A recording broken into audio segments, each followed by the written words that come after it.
Senator Limmer, I found those to be interesting analysis of what the police might do. And you at some point said that it could be me. Well, George Floyd was me. George Floyd looked like me. George Floyd lived within my neighborhood. And those very police officers that you are saying are upholding the law broke the law, sat on a man's neck for 8 minutes and 43 seconds. Those very police officers that you said are there to do this work are walking around choking people. So we're not taking away, in this instance, every tool that they need to defend themselves or to protect the citizens. What we're trying to do is to say that what is universally well known now, through Senator Dibble talked about expert after expert, to say this is not okay. Don't do it. Don't put those holds on people. That's what we're saying here. And this ideal of simply saying, who wants to work in your town? Well, listen, if Chevin and his crew is there, I don't want them working in my town. I don't want that happening to me.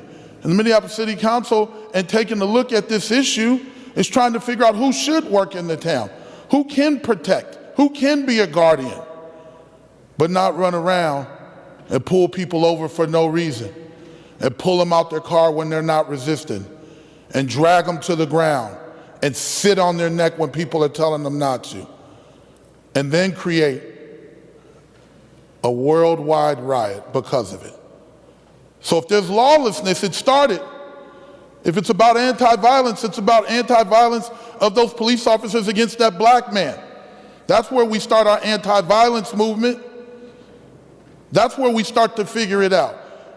This kind of idea that we just keep saying, oh, we're just gonna look over, that was just a one-time incident. Well, it's not, I can tell you. Now, Senator Limmer, that may not be your experience. That's the point that we keep making here. That may not be your experience, but it's my experience. Senator Champion's experience. Heck, Senator Franzen, Senator Torres Ray, Senator Hur, if not them, then certainly their sons.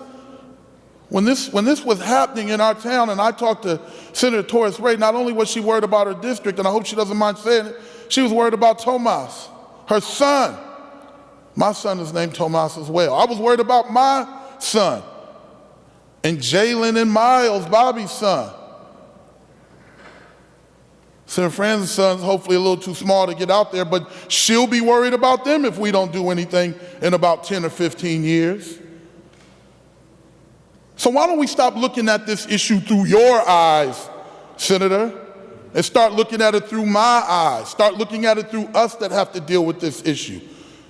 If we want to get warmed up about this issue, I've been dealing with this all my life. The day that I learned how to cross the street on a red light, the next thing my mother said on 35th and Clinton in my district is, watch out for those police. And I wouldn't lie on my mother, that's a true story. That has been Thanksgiving and Christmas and dinner, Sunday dinner conversation in my house with my father and my mother for as long as I've been on this earth. Talk to me sometime, talk to Senator Champion. Talk to folks. So yeah, they want to be able to have a law enforcement that works, but they also want to be able to have people who can have crisis intervention. They want to have communities that are strong, right? We're sitting in a situation right now that in the 80s, when we had a drug problem, a crisis in the black community, we criminalized it.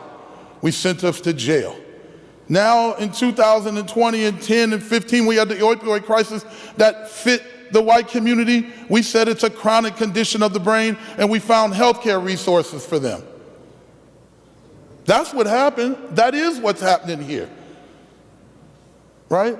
So I want to make sure that you know that that's what happened, that's the problem, and that there wasn't just some simple like, oh, the whole community just decided that it was going to go off and it was going to break windows and it was going to be mad, and then they were just going to get on the hotline to New York and Atlanta and LA, into Europe, and say, you know what, it's time for us to go.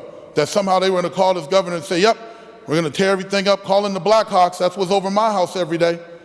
They certainly weren't calling in the extremists who were driving up and down my block without license plates, dropping accelerants in Senator Dibble's garbage can. Certainly wasn't something we were looking for. That's what we got. We got it because we couldn't pass good policy like this. We got it because we couldn't put teeth into things that we do. This is where it starts. Yep, this is the State House. This is where it starts.